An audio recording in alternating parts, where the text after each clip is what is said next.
Sherry, my sweet, I want to cry. All right, my dear, you made a very nice entrance. Now relax. But Sherry, darling, I've been so worried. And now seeing you in that chair. This chair fits my fanny like nothing else ever has. I feel better than I have in years, and my only concern is the use of the outside world. So take out that skunk and tell me everything. How are you, my dear? Darling, I'm so relieved. You look perfectly wonderful. I never saw you look better. My dear, do I look a wreck? I just dashed through New York, didn't do a thing about Christmas. Had a Carnegie and had my hair done, got right on the train. And of course, the Normandy coming back was simply hectic. Fun, you know, but simply exhausting. Jock Whitney and Cary Grant and Dorothy Faso.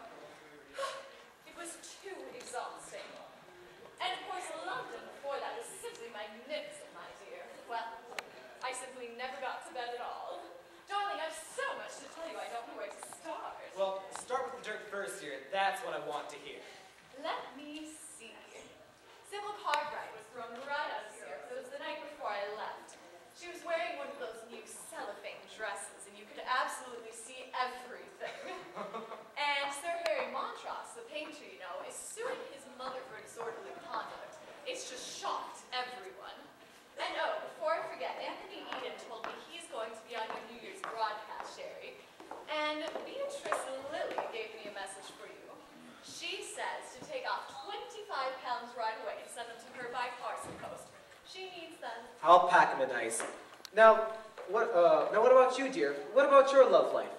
What about that splendid bit of English mutton? Lord Bottomley, haven't you hooked him yet? Sherry, please. Cedric is a very dear friend of mine. Now come on, Blossom. This is Sherry. Don't tell me that you wouldn't like to be Lady Bottomley with 100,000 pounds a year and 12 castles. By the way, has he had those teeth fixed yet? Every time I order Roquefort cheese, I think of those teeth. Sherry, really? Cedric may not be brilliant, but he's rather sweet, poor lamb. He's very fond of me. And he does represent a kind of English way of living that I like. Surrey and London for the season, shooting box in Scotland, that lovely old castle in Wales. You were there, Sherry, you know what I mean. I do indeed. Well, really, Sherry, why not? If I can marry Cedric, I don't know why I shouldn't. Shall I tell you something, Sherry? I think from something he said just before I sailed that he's finally coming around to it. It wasn't definite, mind you, but don't be surprised if I am Lady Bottomley before very long. Lady Bottomley, won't Kansas City be surprised? Well, I shall be a flower girl and give the groom an iron tooth pick as a wedding present. Now come on, dear, let's hear some more of your skullduggery. Well, Mr. Whiteside. No, not now, I'm busy! who's that? He's fixing the plumbing. Now come on, dear, I want some news. But Sherry, what about this play? After all, I've come all the way from New York, even on Christmas Eve. I've been so excited ever since your phone call. Where is it? When can I read it? Well, here's a...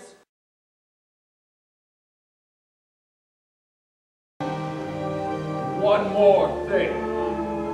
You will join me for dinner. This is not a request.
I don't know, but I see him differently now.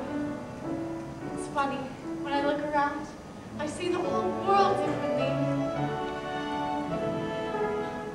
There's been a change in me, a kind of moving on. Though what I used to be, I still depend upon. For now I realize that good can come from bad, that may not make me wise, but oh, it makes me glad. And I never thought I'd leave behind my childhood dreams, but I don't mind. For now I've known the world I see. No change of heart, a change in me.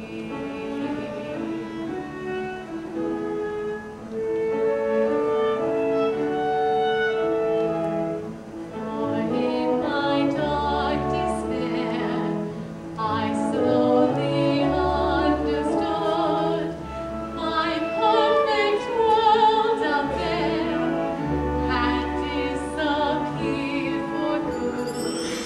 But in its place I feel a truer life begin, and it's so good and real.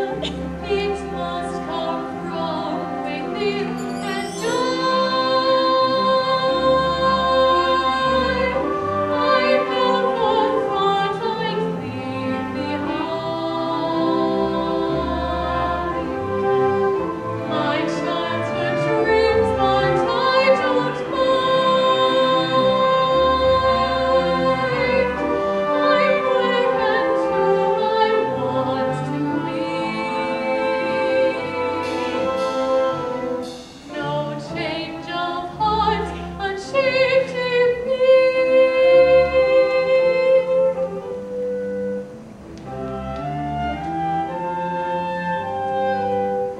No change of heart, a change in me.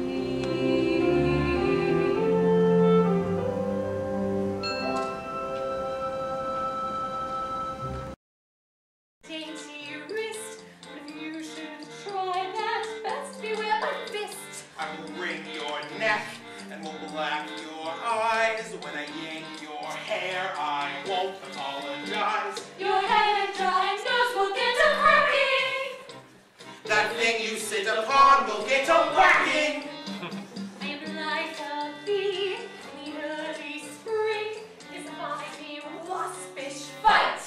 Bite, Root, boot, wrist, fist, cracking. whacking. What a dainty dish you are to set before a king. Best beware my snake.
where'd you get that diamond clip, dear? That's a new bit of flutes, isn't it? Haven't you seen this before? Cedric gave it to me for his mother's birthday. She was simply furious. Look, darling, I've got a taxi outside. If I'm going to get back here. Sherry, what do you think? I've just been given the most... Oh, hello, Maggie. I knew you must be around here somewhere. How are you, my dear? Santa's been at work, my pet. Blossom Girl just dropped in out of the blue and surprised us. Hello, Lorraine. Who's that? Bert, oh, come in, Bert. This is Bert Jefferson, Lorraine. Young newspaper man, Miss Lorraine Sheldon. How do you do, Miss Sheldon? How do you do? I didn't quite catch the name Jefferson. That's right, pet. Oh, Mr. Jefferson, you don't look like a newspaper man. You don't look like a newspaper man at all. Really? I thought it was written all over me in neon lights. No, not at all. I should have said you were, oh, I don't know, an aviator, an explorer or something. They have that same kind of dash about them. I'm simply enchanted with your town, Mr. Jefferson. It gives one such a warm, gracious feeling. Tell me, have you lived here all your life? Practically. Now, come on, not practically. Please do so on your own time. Maggie and I have work to do. Get out of here, Jefferson. On your way, Blossom. On your way. He's the world's rudest man, isn't he? Can I drop you, Mr. Jefferson? I'm going down to the mansion house, I think it's called. Thank you, but I've got my car. Suppose I drop you.